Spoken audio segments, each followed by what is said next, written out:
Así que bueno, a continuación van a exponer eh, Araceli Lugo Vega, que expone junto con Rogelio Ortega Jiménez, son de México.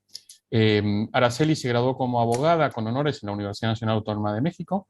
Es actualmente asociada senior de Santa Marina Esteta, asesora en empresas en materia corporativa, regulatoria, mercantil y financiera, principalmente en aspectos prácticos de gobierno corporativo y conflicto de accionistas. También ha sido asociada en Cervantes Sáenz, en Jáuregui, Navarrete, Nader y Rojas. Fue durante 7 años, fue como subdirectora de las áreas de la Secretaría del Consejo y Banca de Consumo en Citibanamex, y por más de 10 años miembro del Consejo de Administración del Grupo Financiero MIFEL. Es miembro del Patronato de Fundación Apoyo a la Juventud, IAP. Y por su parte, Rogelio es egresado de la Escuela Libre de Derecho, cuenta con amplia experiencia en litigios civiles, mercantiles y familiares, así como en juicios de amparo directo e indirecto, enfocados en las materias antes mencionadas. Proporciona asesoría a sus clientes, tanto en estrategias previas al litigio, como en la elaboración de contratos, demandas, escrito de contestación de demandas, apelaciones, amparos, etc. Fue asociado en grandes firmas de abogados como Cervantes, Santa Marina Esteta, Cervantes Sáenz, Martens Abogados, y ambos van a disertar sobre cuestiones procesales en la resolución de conflictos de sociedades. Como son dos, les vamos a dar algunos minutitos más que a los que exponen en forma individual. Bueno, gracias. Pues muchísimas gracias. Muchísimas gracias por esta invitación y es un honor compartir el panel con todos ustedes. Bueno, pues como lo comentabas, perdón, el título de nuestra presentación es Cuestiones procesales en la resolución de conflictos societarios. En México existen diferentes tipos de sociedades y en consecuencia podemos encontrar diferentes porcentajes para el ejercicio de derechos de minoría, por ejemplo, en la sociedad anónima bursátil o en grupos financieros. En esta ocasión, por el tiempo que tenemos, hemos decidido hablar únicamente de la sociedad anónima, que es la sociedad más común en México. La sociedad anónima es la que existe bajo una denominación y se compone exclusivamente de socios cuya obligación se limita al pago de sus acciones. Las decisiones adoptadas por la mayoría en una asamblea de accionistas son obligatorias y por lo tanto los accionistas inconformes tendrán que respetar dichas resoluciones. Sin embargo, la legislación mercantil contempla mecanismos específicos para que de manera excepcional se puedan controvertir o reclamar dichas resoluciones.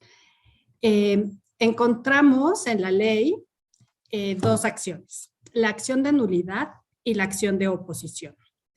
La acción de nulidad, esto es, perdón, toda resolución que se haya tomado con infracción de lo que disponen ciertos artículos de la Ley General de Sociedades Mercantiles será nula, salvo que al momento de la votación se encuentren presentes o representados la totalidad de las acciones representativas del capital social de la sociedad. Y esto sería cuando no se cumpliera con lo dispuesto en el artículo 186 y 187 de la Ley General de Sociedades Mercantiles, que establecen que la convocatoria para las asambleas generales deberá hacerse por medio de la publicación de un aviso en el sistema electrónico establecido por la Secretaría de Economía, con la anticipación que establezcan los estatutos sociales o en su defecto 15 días antes de la celebración de la asamblea. Y durante este plazo, forzosamente, en caso de ser una asamblea ordinaria anual, deberá de estar a disposición de los accionistas el informe de la administración de la sociedad, ya sea el informe del administrador único o del consejo de administración, a disposición de los accionistas. Y la convocatoria deberá de contener el orden del día y ser firmada por quien la haga. La otra acción que existe es la acción de oposición. Esta se encuentra regulada en el artículo 200 de la Ley General de Sociedades Mercantiles. Y este artículo establece que las resoluciones legalmente adoptadas por las asambleas de accionistas son obligatorias aún por los ausentes o disidentes, salvo el derecho de oposición. Los accionistas que representen el 25% del capital social podrán ejercer este derecho con las siguientes condiciones. Que la demanda se presente dentro de los 15 días siguientes a la fecha de clausura de la asamblea, que los reclamantes no hayan concurrido a la asamblea o hayan dado su voto en contra, y que en la demanda se señale la cláusula del contrato social o de los estatutos sociales que se infringió o el precepto legal. No podrá formularse oposición contra las resoluciones relativas a la responsabilidad de los administradores o comisarios de la sociedad. Ahora, ¿quiénes pueden ejercer estas acciones? En el tema de la acción de nulidad, cualquier socio o interesado. Y en el caso de oposición, únicamente los accionistas, cuya minoría represente el 25% del capital social suscrito y pagado de la sociedad. En materia de prescripción, y cedo la palabra a Rogelio para que continúe con esta presentación. Gracias, Rogelio. Hola a todos, ¿me escuchan fuerte y claro? Sí. Perfecto. Como lo comentaba la licenciada Lugo, existen dos tipos de manera genérica de mecanismos judiciales para oponerse o para verificar la legalidad de los acuerdos tomados por la Asamblea de Accionistas. Uno es la nulidad y otro es la oposición. En cuanto a la nulidad, adicionalmente existen de manera genérica procedimientos para nulificar los actos jurídicos por no haber cumplido con los requisitos que la ley establece para su existencia o validez. Dependiendo si son requisitos de existencia o de validez, la ley establece dos consecuencias o dos ineficacias jurídicas, a saber, la nulidad relativa y la nulidad absoluta. Luego, entonces, en cuanto al tema de prescripción, efectivamente, por lo que se refiere a los mecanismos específicos contemplados por la Ley General de Sociedades Mercantiles para verificar judicialmente la legalidad u oponerse efectivamente a los acuerdos tomados por la Asamblea de Accionistas, existen dos términos de prescripción. Para la oposición, son 15 días naturales a partir de la clausura de la Asamblea. Aquí hay una discusión importante respecto de si son días naturales o son días hábiles o son días procesales. El consenso es que son días procesales. ¿Por qué razón? Porque se trata de una demanda que se tiene de una acción que se tiene que ejercer o interponer o entablar en los juzgados o ante la autoridad jurisdiccional que tiene plazos procesales. Luego entonces concluimos que son 15 días procesales. Ahora bien, por lo que se refiere a la acción de nulidad, tratándose de la nulidad específica de la Ley General de Sociedades Mercantiles, tenemos que son los plazos de prescripción genérica que se establece por la ley para la pérdida de cualquier derecho, que es de 10 años, ¿no? Ahora, tratándose de la nulidad absoluta o relativa, según sean vicios de fondo o vicios de forma de la convocatoria o de los requisitos establecidos para la misma, se tendría entonces que serían plazos de prescripción de 5 o de 10 años, y si estos se pueden convalidar si se reúne la totalidad de la asamblea y toman acuerdos de totalidad de la asamblea. Entonces, habrá que atender al tipo de acción que se va a ejercer y al tipo de objetivo de la acción para poder entonces determinar cuál es el término con el que cuentan los socios o los interesados para ejercer la acción que en su caso corresponde. Posteriormente a la prescripción, existen ciertas medidas provisionales que se pueden decretar independientemente del tipo de acción que sea ejercida.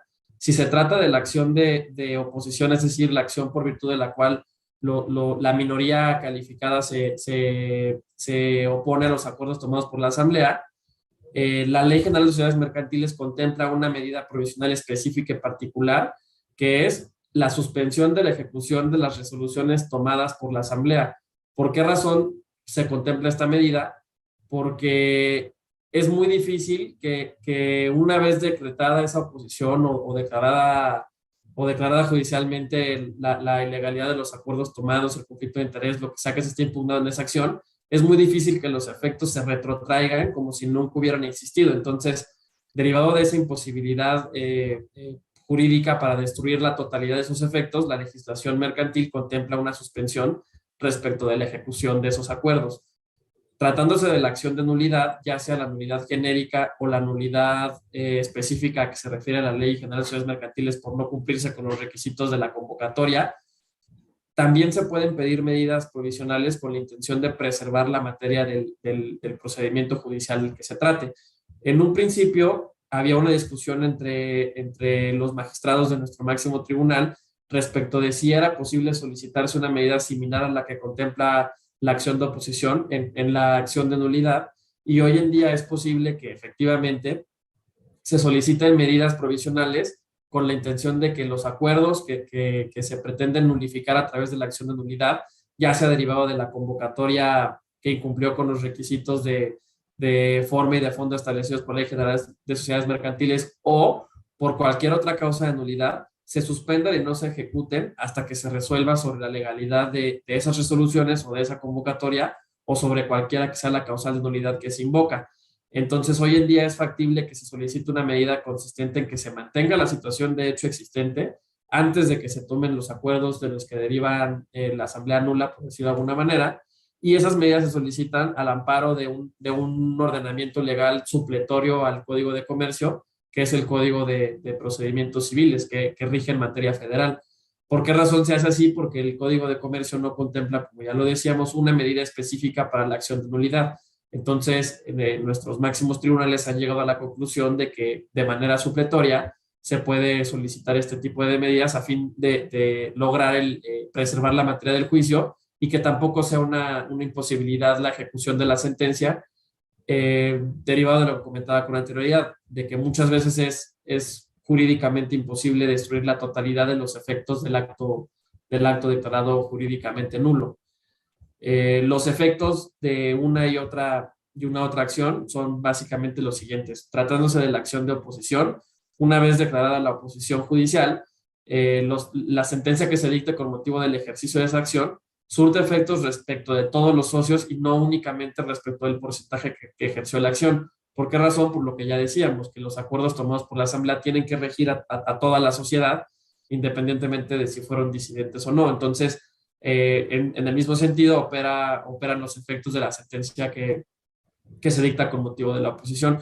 Ahora bien, tratándose de la nulidad, los efectos son jurídicamente distintos, toda vez que aplica nuevamente de manera supletoria las reglas establecidas por el Código Federal de Procedimientos Civiles y por el Código Civil Federal para las ineficacias jurídicas. Entonces, dependiendo del tipo de nulidad que se trate, ya sea relativa o ya sea absoluta, si es una nulidad absoluta, una vez que sea declarada esa nulidad por la autoridad judicial, no es necesario que se vuelva a demandar la nulidad por otro accionista o por otra persona, sino que una vez que se declaró, cualquier interesado en que surta efecto esa nulidad puede hacerla valer, sin importar, como ya decíamos, que no haya ejercido la acción principal y sin necesidad de que se ejerza una acción distinta y posterior a esa nulidad.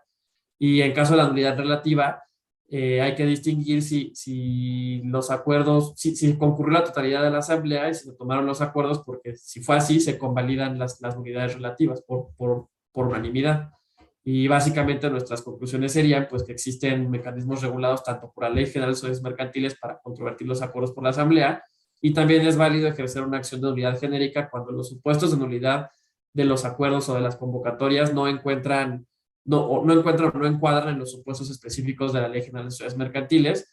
En cuanto a la duración de los procedimientos, se trata de procedimientos que duran bastante tiempo, derivado de la cantidad de recursos que se pueden interponer a lo largo del trámite o la sustanciación de los procedimientos judiciales, así como procedimientos en materia de garantías constitucionales, que no son otra cosa más que procedimientos en los que una autoridad federal en materia de amparo revisa si los actos ejecutados por el juez, que conoce los procedimientos de nulidad o de oposición, cumplen con los estándares de constitucionalidad y convencionalidad. Y derivado de lo anterior, son procedimientos que duran bastante. Básicamente esa es nuestra exposición. No sé si la licenciada Lugo gusta agregar algo adicional. No, nada. Bueno, perfecto. Muchas gracias.